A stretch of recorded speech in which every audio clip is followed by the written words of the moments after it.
Welcome to the Nexus Unloaded podcast. This is Will Crozier. And I'm Zach Congonis. We are here to bring you the best solutions to your lifting problems. Through our real-world experience, we hope to break things down in a digestible, applicable, and entertaining way.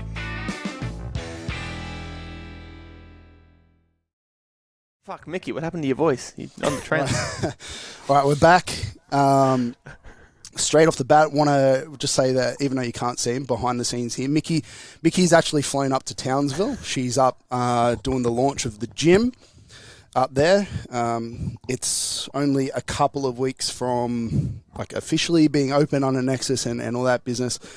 The aim was for the 14th, Valentine's Day actually, being open in Townsville, the new gym, and it also happens to coincide it's the first birthday of this gym here on the Gold Coast. So we thought trying to make them land on the same day would be pretty cool. So if anybody out there just struggling for a Valentine's gift, you know, a Nexus membership. A membership.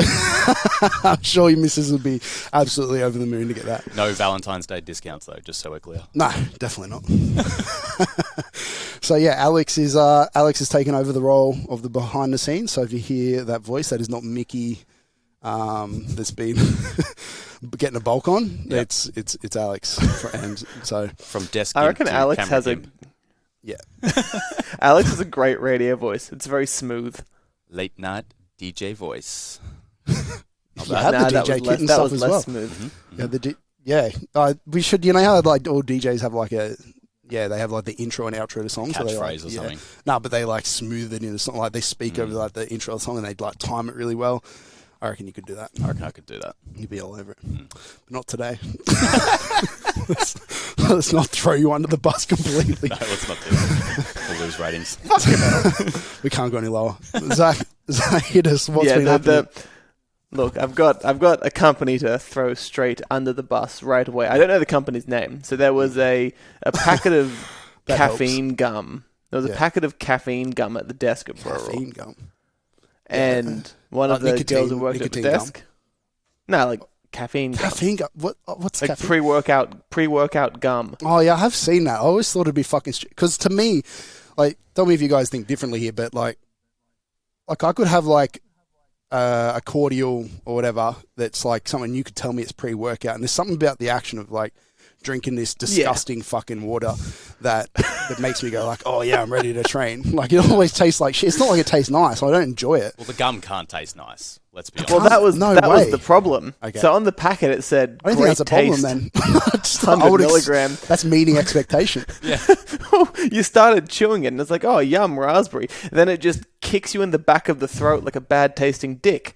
It just, possibly the worst taste that I've ever had in my life. Then it upset my stomach.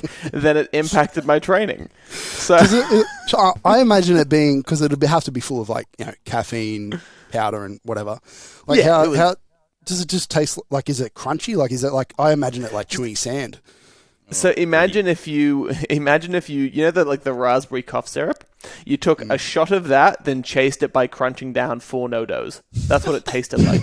Yeah. Just chewing through no-dos, but the no-dos chewed back. No, I don't know how you. Well, like, what were your expectations coming in? Because like I certainly would have came in going like this is going to taste like absolute shit.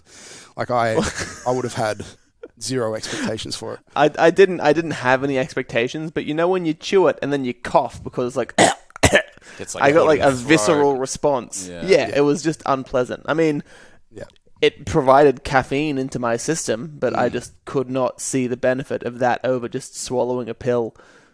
I cannot see it. Just swallow a pill, then chew a nice piece of gum. Well, the hard part is because usually it's the initial part of the chewing the gum that's pleasurable, and then you've just got this chewed up, soft, rubbery thing in your mouth rolling around. That couldn't be good by the end of it. No, because it was. No, I spat it out when I started feeling sick. Okay, because I would love to know how long it lasts. I'm sure it wouldn't be long lasting because that would completely defeat the point as well. If they're like, oh yeah, it lasts for half an hour. It's like, so half an hour of punishment. Yeah, of punishment, but also like you want your pre-workout to kick in real fast, so it kind of be really annoying. Like you want it to be like in and out. Slow release. Maybe it's good if you're in set or something. You can just take a couple chews, get that hit, keep it moving. Yeah. No, I still think taking a pill or drinking side of the bench makes a lot more sense. I can't see what situations do you reckon that beats the other options for pre-workout? Oh, absolutely none.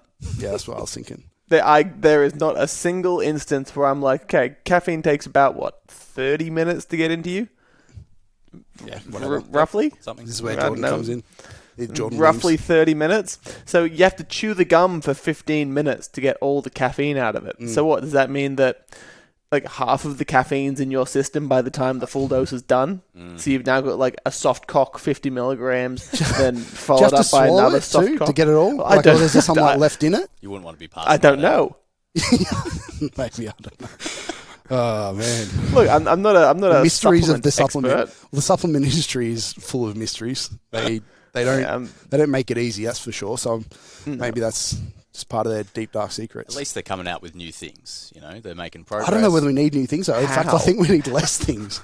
Like, we just How need, are they making new things? They're putting it in gum form. You know, that it's not even like new things, but just rechanging the wheel. Old things in different packaging. Yeah, that's it.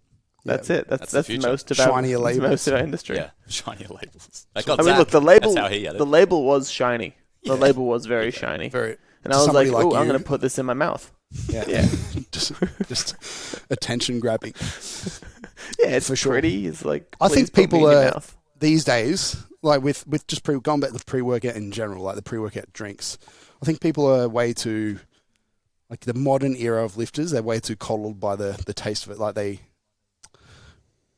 they complain about it tasting bad, but I don't think it tastes great now. Like I have a pre-workout right here. Oh, shit, watermelon flavor. It's like a Muscle Nation one or some shit. Like, I mean, it's not great. It still tastes like ass, but like it's not. It's okay. It's like washed ass.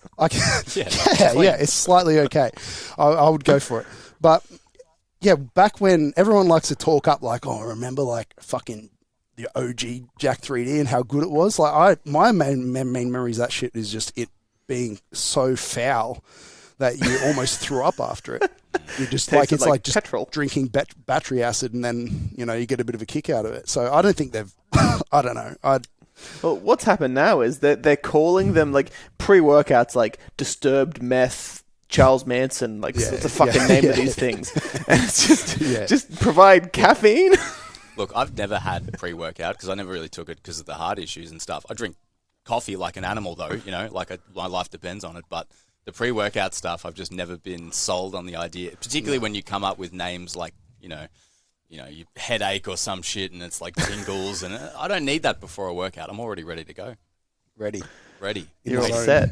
Well, I remember when I used to, you stumble upon bulk nutrients for the first time, and you're like, oh, fuck. And you, order each individual thing, and you're sitting in, the car park of the gym with, your 18 baggies, scooping them in. Your fucking beaker set. Yeah, and then you end up, you start off with the scales measuring it out. Then by the end of it, you just got the packet and you just tip. Trying to lick the rim, get all of it out. Yeah, and then it's just 99% beta alanine because you like the feeling of bugs under your skin. Yeah.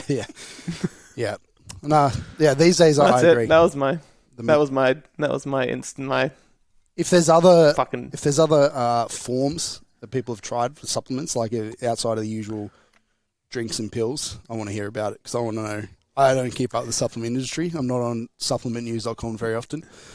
So I'm sure there's some more wacky shit. Well, look, I think they've maxed out the things that go in your mouth. Eventually, if there's going to be a nose version, then a suppository. Yeah, exactly. So there's going to be lifting coke, and then there's going to be butt caffeine.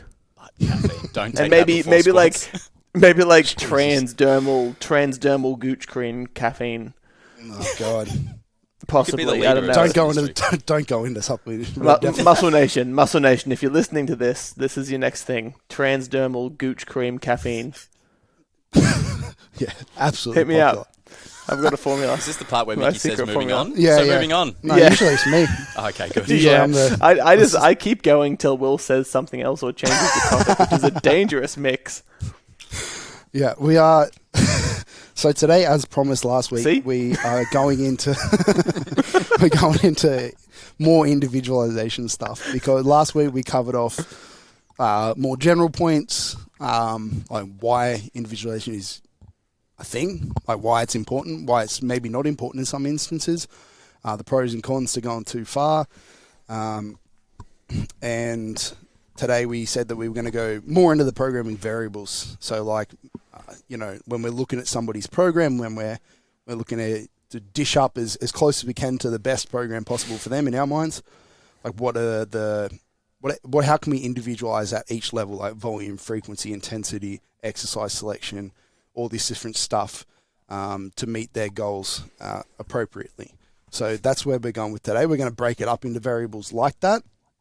But yeah, just to recap on that last week, I think it's important to say it again, is just like, we're not saying that you should have a blank screen on your computer for every single person that comes up and just, write every single exercise and think about, the absolute details with it. Because firstly, you'll be the least efficient person ever. Like, your client base will be capped out at 5.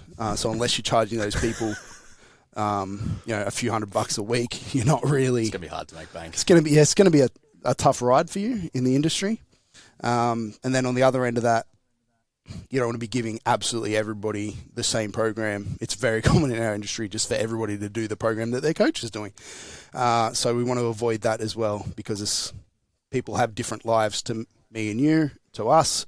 They can train for different days. They can handle different amounts of volume. They respond to different levels of intensity, to different exercises. They just like different shit. So, there should be some level of individualization to it to make you efficient enough as a business, to make a living, because really, like, you end up hating it if you're not making money and stuff. Even if you individualize to it, like, and then you have to charge and you're just struggling for clients, like, you end up just always being worried and like thinking about your bank account, going, oh, fuck, I need another client, and then you end up actually writing way worse programs because you're trying to sell people stuff as opposed to like just giving people what they actually need. The love for it disappears very quickly. Very quickly, yeah, and you end up in a way worse spot. So you need a nice balance of the two. And I was just saying to you guys before, like, for me as well, if I just have a blank sheet in front of me and I've got this person and they've given me a bit of data and they're looking to start up their new training, where I end up writing more similar programs if I have the blank sheet, as opposed to like, this person has 4 days as their preferred training days based on these things, all good. Here's a few 4-day layouts that I've got kind of structured, like not written out fully, but like this is kind of like a structure, and we can help pick the closest one for them, and then maybe tweak some things to make it a little bit better, and then throw in accessories that make sense for them and that suit their goals and all that different stuff. Like having enough of a base template to start, and then tinkering with it to get it actually set for the person, ends up way better programs than me, because I had to end up writing very similar programs, and as Zach said earlier, you end up being biased as what you're doing at the moment as well, because it's just like the recency bias. You're like, I did curls yesterday and fuck, preacher curls, they felt really good. Hey, yeah, definitely this person needs preacher curls. Like, I'm not saying it's a bad thing, it just is a thing because it's just fresh in your mind. Yeah, it's hard to forget, especially when you've been doing this for a very, very long time. There's things that you learned in your first years of coaching and programming that are still just super good shit to program, but you kind of just forget them. The amount of times that I've forgotten that an exercise exists, and I've seen it floating around somewhere on the internet, and it's just, oh fuck, that was, I love that thing, and then it just shows up in everyone's program for the next 2 or 3 weeks until you remember the next thing or you learn the new thing. The recency bias part comes into it a lot. So yeah, like you said, if you just sit down to write it from blank each time, they're going to end up looking similar to what you have been doing for the last 25 minutes of the previous person, because it's fresh in your head. That's why behind the scenes at Nexus we have like a database of exercises, and here are some different variations of squat that work, and then for different goals, and then here are some stuff that'll quad exercises that are really good, and videos that go with it and stuff, and it helps us as coaches be a little bit more efficient with our time, but also just not forget about shit. It's like, oh yeah, leg press, yeah, that's great. So, but let's go into the variables a little bit more, Zach. So I'm just looking down at my phone here, because usually we have a laptop set up with at least some. But now Mickey's gone, so the little wheels bits have fallen off. Everything goes to shit. Just the laptop's there, but it's dead. So yeah, I'm meant to be man for in the those gym. Yeah. For those watching at home, Will is actually not wearing pants. Hey. Seems that he's forgotten where his pants were. All over it. Got that down. So program, where do we start? Where do you want to start? Volume? I reckon the easiest place to start is the amount of days and the general layout of the program. Because at the end of the day, that's going to dictate pretty much everything else. If you have a 2-day program, there's only so much shit you can fit into it. Yeah, it's going to affect your big time. Yeah, you split a Rooney. Because when it comes down to it, the biggest things that are going to impact that layout for the program is the individual. Like, there's credence to 3, 4, 5, 6. I'm fucking training 7 days a week at the moment and stuff's working. Yeah. So there's no limit to how much you can do if the person can recover from it. At the end of the day, the person's lifestyle, if they work a manual labor job or if they have 4 kids, it's going to dictate how much time they have to devote, and that's going to drive you in whichever direction or whichever sort of split you want to push towards. Yeah. So when somebody comes to us and they want to sign up to coaching and they want to do a powerlifting comp or head in a powerlifting direction, that's some of the data that we're going to collect. We're going to know how many days a week can you dedicate to training and how long roughly on those days. So sometimes I get people that are like, I want to do 4 days, 2 of them on Friday and Saturday, I can spend 4 hours there and it won't be a problem. Whereas on the other 2, I can only spend like 45 minutes. I've got to get in and out after work and get home to the kids, and that's just life. And so like we're going to make up to put together a split that makes sense from that. So we've had a whole episode on frequency, so if you're unsure about this, go back and listen to that. But the amount of days per week mainly is based around like your life.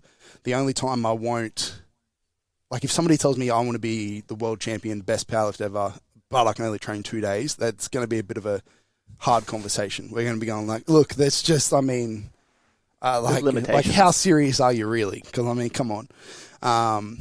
There's going to have to be a little bit more priority put into this. But other than that, like 4, 5, 6 days, there's not a better or worse option. It's just more based on what they can do. I can make somebody's, if I have 4+ days to work with, I can mix it up and make it work for them. It's just how long those sessions are going to take and, what they've got on. So if we're going to volume next, I think volume is the place to start with it because volume is the most individualized. Like if we had to pick all of the variables here, volume is going to be the one that's individualized the most because people have vastly different recovery and things like their strength, their age, all this different stuff is going to affect their like recovery pool and how much each lift kind of takes out of them. So volume, how if somebody comes to you, like how are you individualizing volume, or what aspects of volume are you individualizing, Zach? Generally for me, and we'll kind of, every single sentence that we say will probably rope it back to recovery just because that's the thing that's probably going to drive almost all of these choices. Yep. But in terms of where I'll start with volume, and this is something that I, as a coach, err towards the side of caution as opposed to the side of smacking people in the head. So I'll generally start towards the lower ends of volume, then prescribe, trial, test, and see. If the person progresses and the metrics that I'm looking for go along smoothly, it doesn't necessarily mean that I'm starting at the absolute lowest point of volume. No. As we talked about, there's like bare bones minimums and a really acceptable range of moderate to high volumes. I'm probably going to start at the moderates unless you get, say, a small, angry 30-year-old woman who just loves training more than anything else. In that case, we're going to go straight to the top end right away. Yeah, you're going to meet them in the middle. Yeah. Yeah, it's really just that. Starting somewhere moderate, having some key metrics that I'm saying, cool. If this is moving in the right direction, then this intervention's working. Then, as long as that's working, I usually leave it alone. If the rate of progression matches my expectation, the rate of progression matches the lifter's expectation, I'm not just needlessly cranking it up for no reason.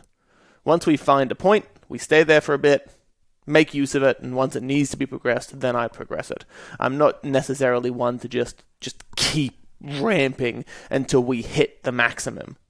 Yeah, volume has a curve, an inverted U curve, whereas like more is better until you hit that recovery threshold, and then you can't recover from anymore, and then it starts to go like more is actually worse for you. And I've had Worse. Examples of people on both ends of the spectrums I've worked with before. People that are like just like super strong, or like have had they've had like a ton of shit going in their life, and just like life is super stressful at the moment, but they're like, they love training, and they're like, oh yeah, I really like doing tons of work, so like give me tons of work. And then I have to talk them off that a little bit and kind of go like, okay, let's meet halfway. I'm not going to give you minimal, but I'm not going to give you like, just 6 day a week, small of whatever, and absolutely blast you. Let's go on, because that's another thing. Like some of these older lifters were doing programs like Chico Smolov, stuff like that was super high volume, and same with the pre-workouts. You almost like, you get fond of those days. Like you remember it, you're like, oh fuck, when I did Smolov 20 years ago, remember how good a gains I made? You're 20 years younger, very different. Same with the pre-workout. I think that we all remember him well because we were 10 years, 15 years younger. Isn't that like the most injured population? Like older to middle-aged men who stopped training then start training again? I'm pretty sure that I saw something about them being the most injured population just because they tried to go back and do what they did when they were younger and then just implode. I mean, in my books, definitely. Powerlifting is actually a little bit more forgiving than other sports. Like most people will go like, I played footy when I was 18 and now now I've got past my kids and I'm 40, so I'll go back and play footy. Like they're the guys that snap the shits up the most easily. But powerlifting is if you can convince somebody who's been out of the game a little bit just to take a little bit more of a cautious approach, go on the low end of the volume, low end of the intensity, work back into it, it's usually fine. It's just that they don't like to do that. They're like, no. I remember I used to do like... I used to be the shit. We actually have a great example of that in the gym with Ben Polkov, because he's the oldest, the most beat up, and complains the most. And he's like, I remember over Christmas, he sent, put up a post for the gym Instagram, and he's like, oh, back in the gym after 2 months, feel like dying. And I'm like, Ben, please don't die in the gym. And he's like, no. He's like, I'll die in here one day. It won't be today, but it will be one day. Great. Then there's also, you got to contend with the attitude of some people as well, and people that have done it for so long that don't know any other way. Yep. Yeah.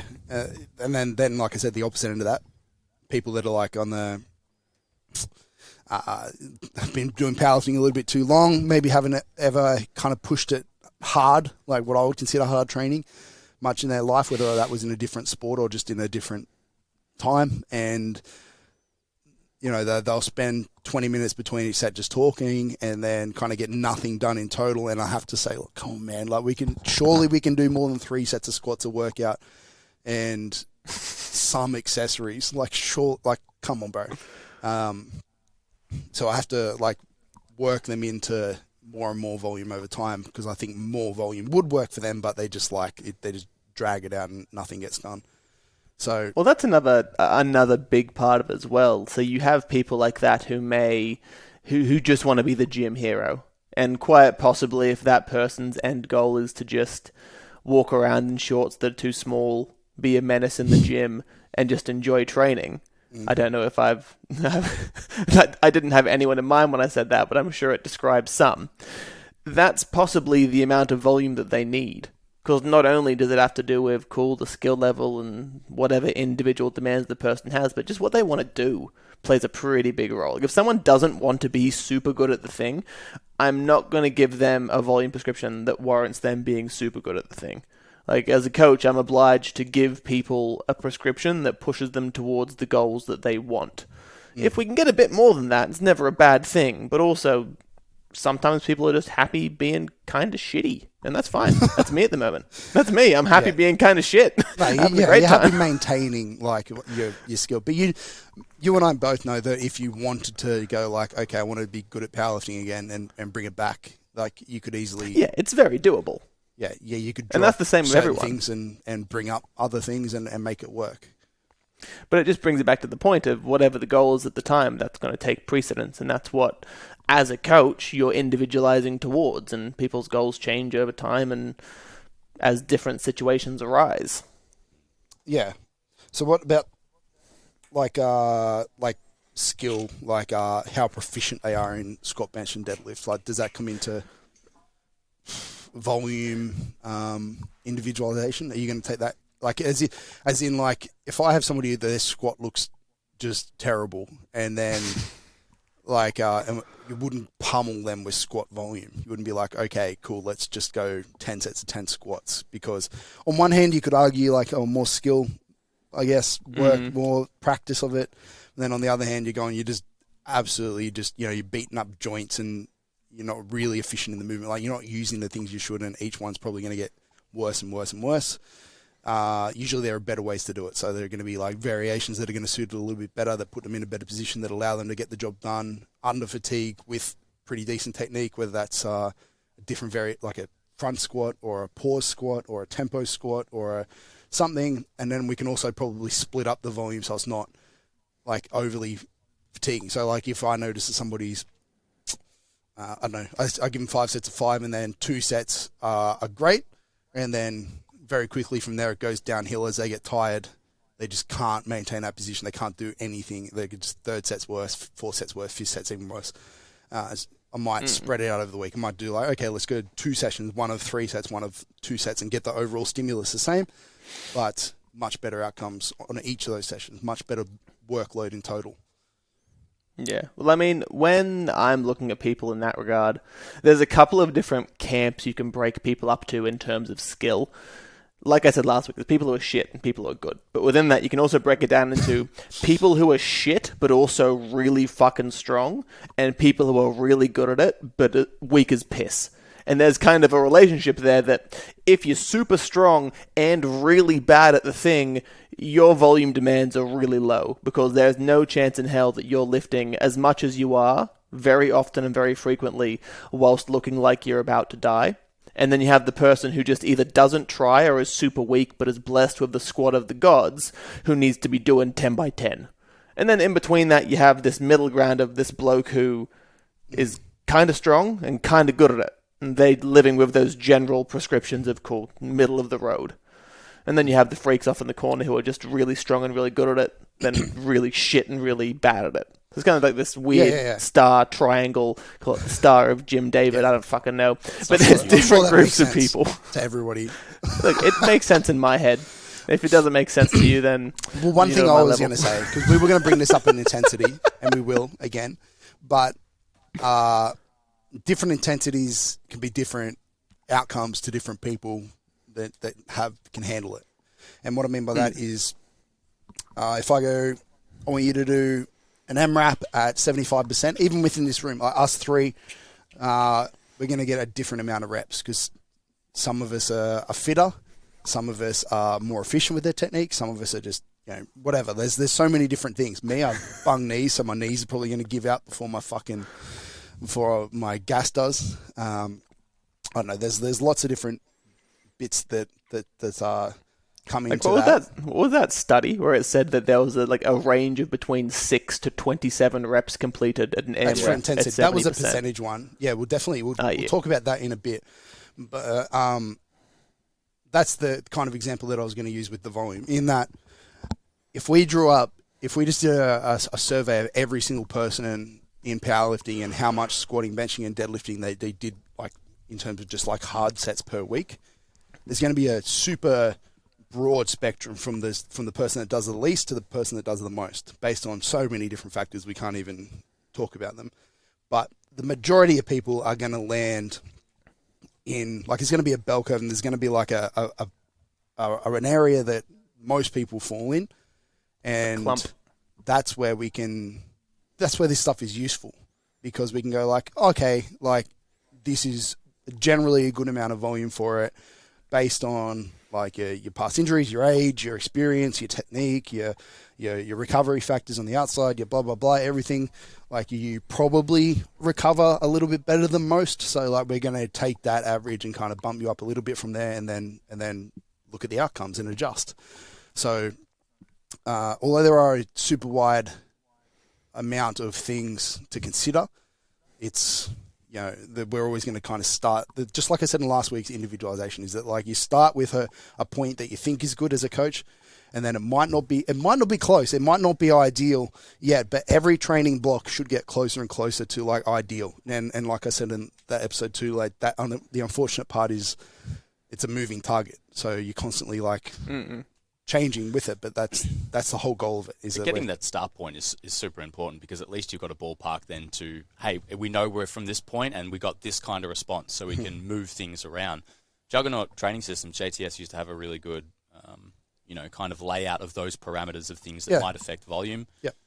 Sex, age, training experience, all those things just to consider. And add like a formula. Ballpark roughly. This is maybe your starting point, plus or minus couple set. Yeah, and then each block you go, well, actually, your squat seems to not be recovering, so we're going to do a little bit less. Or the person's just reporting that shit's just easy and they're fucking blasting it out. Maybe we do a little bit more. They tell me that their confidence is a little bit low in their squatting.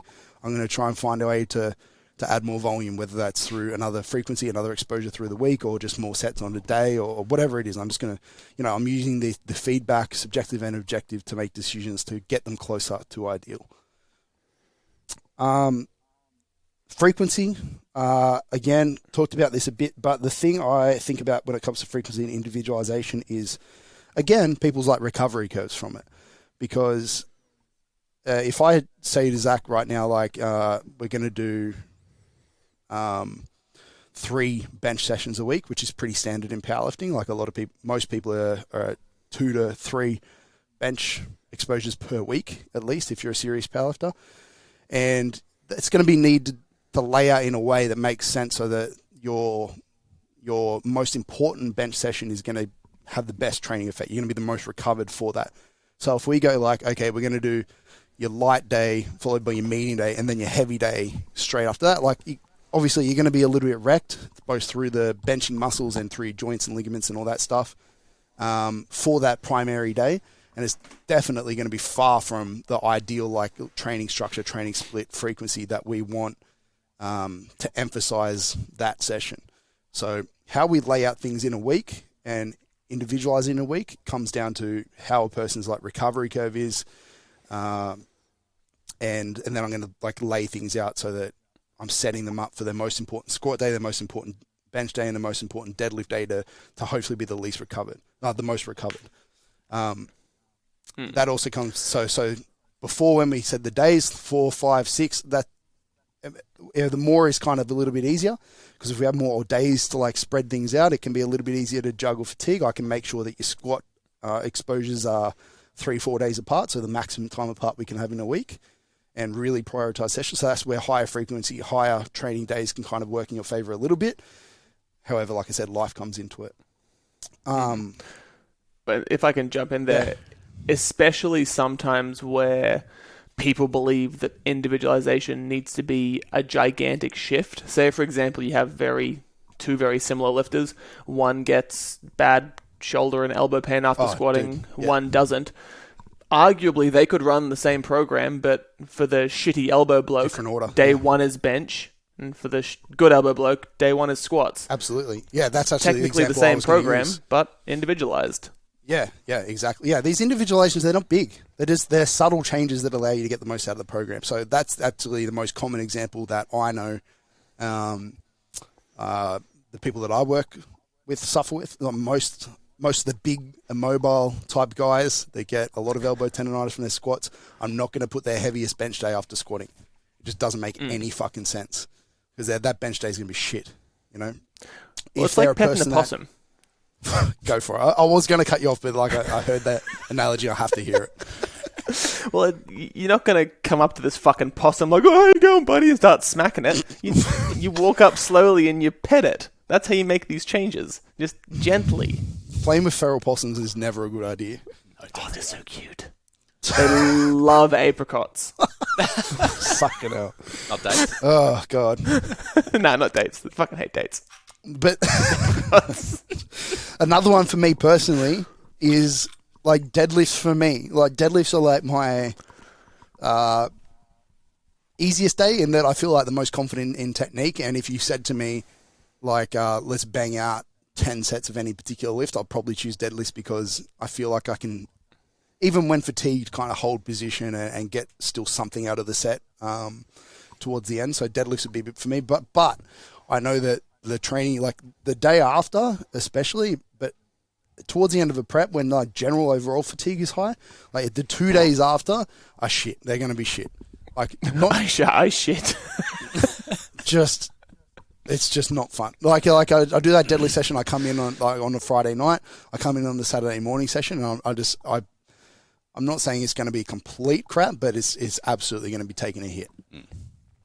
For me, that's like a programming consideration, because ideally I won't have my primary bench or after my deadlift session because I know it's going to turn to shit. But I also have the problem that my elbows get a little bit beat up from my primary squat, so I don't really want to be putting them after my squat. So like these little things it makes it a little bit more of a puzzle, and then I'm going to kind of try and work out a layout throughout the week for the things to slot together and for me to be able to get the most out of each session. That's the trick when it comes to the training split. Even just a caveat on that is it's like you're looking at it that still in the context of a window of a week.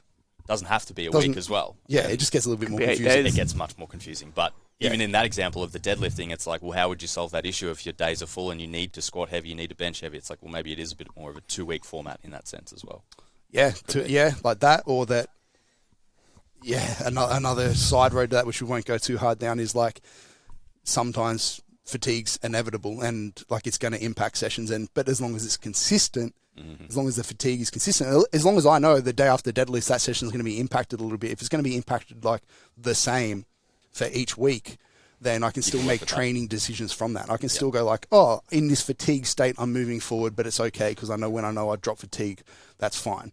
But if I'm just like, this is why it's important to stick to your training splits as well. So if your coach is giving you 4 days in a particular order, probably do them in that order and probably, try to make it make sense. Because, like, if you just like, actually, fucking Barry benches on Wednesday, so I'm just going to do that session on Wednesday. Is that cool? And it's like, sometimes. But if you're deep into a prep, late into a prep, and sometimes my answer would be no. Because a lot of the time it'll still be yes, I'll try and make it work. But sometimes it's going to be no, because I'm going to be like, well, actually, that doesn't make any fucking sense because it's after your squat day, so it's going to fuck your elbows, and then your light days after that as well, and just it's chaos. So I'm going to drop a client straight into it. I won't say their name, but I think they listen to this and they'll know exactly who they are. They hate squatting and deadlifting. Least favorite thing. So abso-fucking-lutely loves benching. Because I mean, like, you literally chose a terrible sport. Are out. Yeah.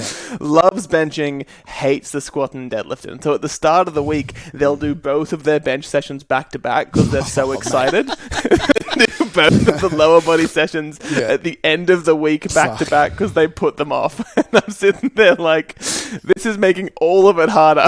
It's making every single part of it more difficult. Yeah. It's like eating if you eat a bag of jelly beans, but you only like one flavour, so you just, and then at the end you're just left with all the shit that you don't like. Now, when it comes to jelly beans, you can just throw them in the bin, but you can't just fucking not do the other two because you don't like them, and then end up being a really shitty powerlifter. Not helping. We did have some jelly beans roll around the community snack jar recently, and you better believe it was all the black ones at the bottom when they were done. I reckon Josh would have done that. But it's because they're the same colour as tripods. He doesn't like them. Just takes them out.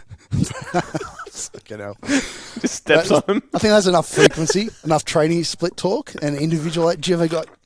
You guys are good on that. I think it's as individualized as we can get with training splits and frequency. The decisions that come into that. Yeah. All right. So intensity. What are our thought processes behind? If somebody comes to us, what are we thinking about individualizing when it comes to intensity? Zach? Don't go too heavy too soon because then you have no idea what they're No, I mean, when I'm writing a program. What do you mean? Well, that's it. Just don't do too much. Don't go too heavy too quick. Yeah, well, if you're looking at it from the perspective of, cool, one of the major things that's going to regulate someone's technique is load. It's not their fucking medial glute or ribcage position. It's weight. And I'm going to fucking go straight to the left here. If you're hip shifting only on a 1RM squat, it's probably the 1RM part of it, not you fucking up. It shits me to no end when someone's doing like a heavy single and they're like, coach, heavy single move like shit. I misgrooved it. You didn't misgroove it. It's fucking heavy. You're not going to retry it and make it look better. It's too heavy. Yeah, it is. Yeah, I think that's the deal. Fuck, I forget who it was in the gym last week. But I was training and there's somebody else training, and then they did like a PB double or triple, and then they're like, oh, fucked it up. My back rounded a bit, or I'm like, fucking hell. Be happy. Yeah, you got it. PB weights require PB efforts and adaptations by the body, and shit happens. When it's not an RP 5 fucking triple or something. Like if it's that, then I expect pretty damn good technique. It's a challenging 5 though. The technique needs to be challenged. You don't get better at technique by only doing perfect reps, even though the internet likes to tell you that. You get better at technique by challenging that technique. Squat University's got to come for you. He can. He's gonna at this point. Just do this. Just do this, and it'll fall over. So when it comes to intensity, I think the most obvious one in terms of individualization, our biggest tool when individualizing intensity is RPE. And a lot of people won't like that, I guess, or the percentage people. But there's an inherent problem with both can be useful. Both are. We've done episodes on this. Both are great. But RPE, provided that the person is somewhat competent in judging it, and there's only one way to get better at it, is to do it. But anyway, is going to be superior in your ability to get the intensity right for somebody.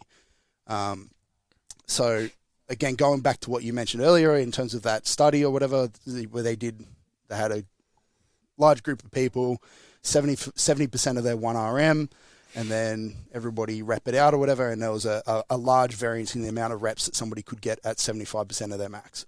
Now, if you said to me, how many reps is somebody going to get at 75%? Usually, like 5, 6, 7-ish area, something like that is going to be difficult for most people, especially if they're doing it for multiple sets, especially if they're coming into the session with some level of fatigue, which most people are in the real world.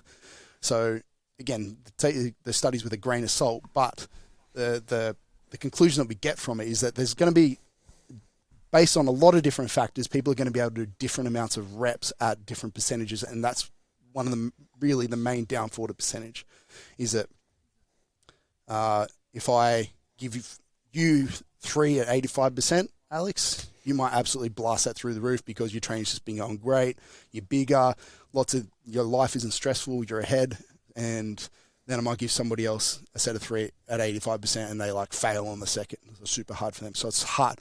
So auto-regulation using RP, RIR, or any iteration of that is going to be your friend when it comes to getting the intensity right. It's the best way we can individualize training intensity and why we advocate for it. Yeah. I think that some people will, I may be completely wrong here, but follow me down this convoluted train of thought. Some people may shy away from using RPE a little bit more because they feel like it's less personalized. And I know that was something that when I first started using RPE, that's a sentence. It's both. It's both exactly. At the same time. Yeah, it is and isn't. People see it as a lazy way of programming him, but it's not at all, because it is lazy if you go like, hey, Alex, do 5 sets of 5 at RPE 8, and then you're like, what's RPE? And I'm like, see ya, do it. Just fucking I don't know. Just do it, bro. What are you fucking talking about? Yeah. But it's certainly not lazy if you're doing what you should be doing and educating the people and leading them to a rough area like we try to. Yeah. The devil comes down to the detail with it. So when you're looking at things like that, people might see on paper, if I tell them to do 82%, then that's me telling them specifically what to do. Yeah. But then it doesn't give the person any wiggle room to actually up or down regulate depending on how they're feeling. So the ultimate form of individualization is less individualization. Oh, wow. Should we just if you give everyone, if then an RPE 8 is individual for everyone, therefore it is individual. Well, that's what I was going to say, is that RPE, rate of perceived exertion, is your perception. Can't get any more individual than that. But of course, then there's an amount of trust that goes into the person to be making its main downfall is subjectivity. But I mean, then you could argue the point of it is subjectivity. But anyway, my favorite thing is when you ask your mate what RPE that was. That's the ultimate. That's it. Hey, bro, how hard do you reckon that was? Hey, I'm okay 7. With that if it's selective valid. But you should think about it yourself first, for sure, and then collaborate, maybe. But what I was going to say is the main issue with the percentage thing that we're talking about is if you just assume that sets of 5 at 75% is easy or hard or whatever. Like if you have a picture of how that looks exactly in your head and you just apply that same picture to everybody, that's where you're getting into dangerous territory. Whereas what you said before with the individualization of percentages, if you're paying enough attention as a coach and metrics, you can absolutely individualize percentages. I do it all the time. I just use set loads.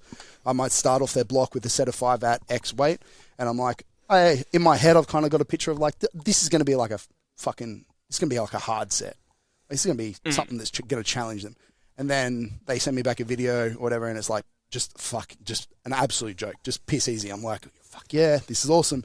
The next week, guess what? I'm going to put that weight up a little bit more from that, like a little bit more than the expected jump, and individualize the percentage or individualize the load that I'm giving them to a higher number because I need to. And the thing with that as well is that can also go the other way. Like you can be individualizing it by not changing a thing. Say if you have that picture and you're saying, cool, Alex, you're going to do a set of squats at 100 kilos, going to do a 2x3, and I wanted it to look like an 8-ish, and it looks like a 10. And Alex comes back to me and is like, man, what the fuck happened? It was real heavy. What do I do next week?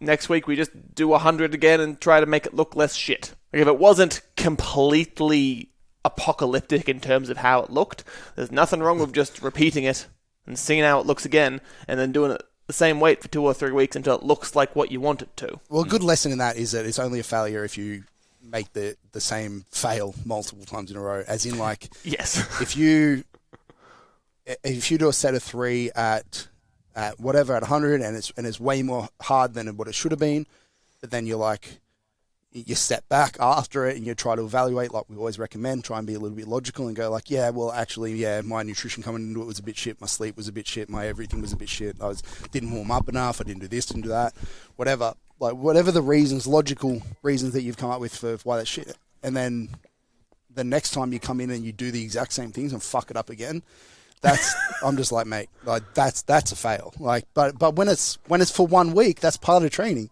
Yeah. If you fail something or something doesn't go the exact way you want it to, that's literally just data. It's good information. It's just like, hey, yeah, cool, that was a little bit hard. Guess what? We're not going to go that heavy again, or we're going to do something different to the recovery, or we're going to make the days slightly add an extra day of recovery in there, so that days you're coming in a little bit fresher for it, or we're going to make some sort of change in a positive direction so that session's better.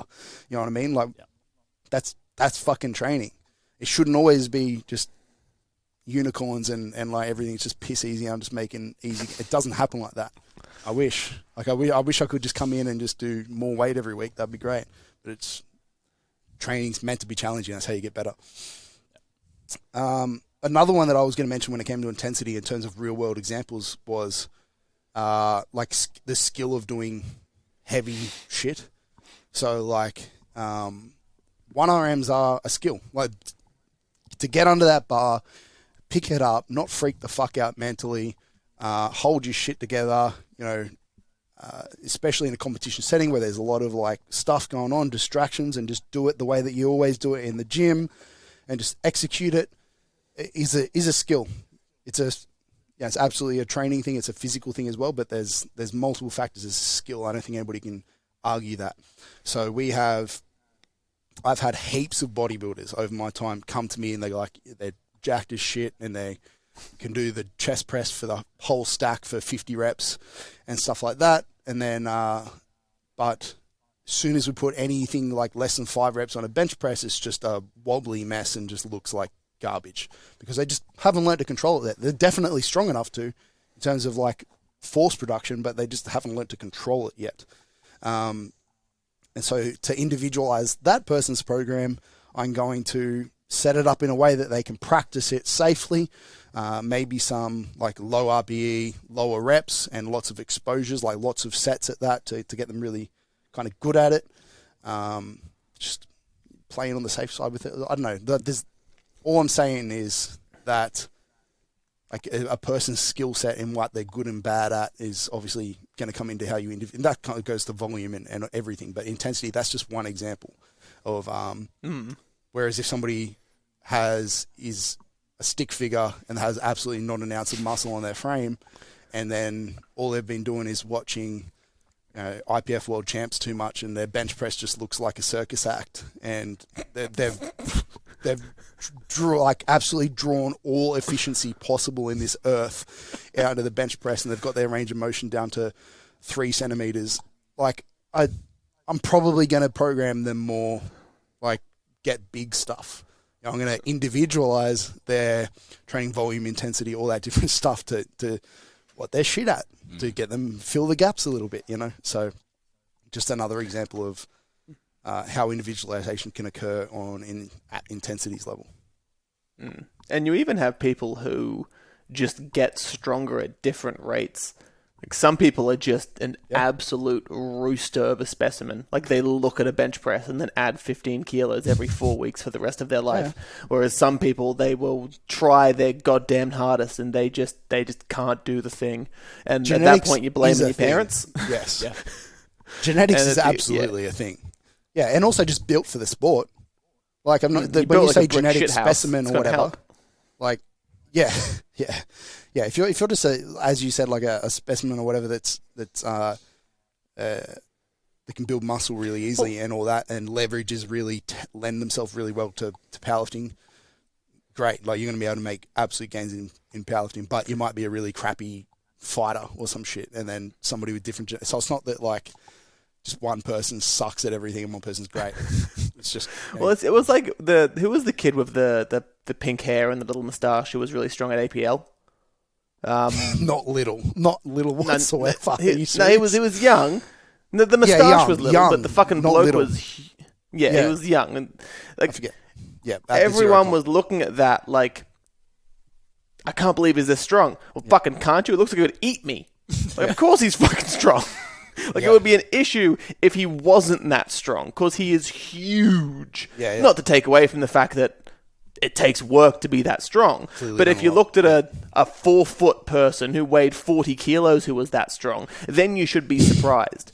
You shouldn't be surprised when it looks like the bloke who could walk through a brick wall is that strong, because they're just better at the thing than everybody else. Because whatever his parents fed him was good quality food. Potatoes. Got it. Potatoes. Isn't it taro? All the islanders who used to train with used to say that taro was the secret. You eat more taro and then you're huge. That's it. That's what we need. Alex, more taro I'm going to prescribe you 4 sets of taro. Need to get more jacked, boy. Get them meat and them bones.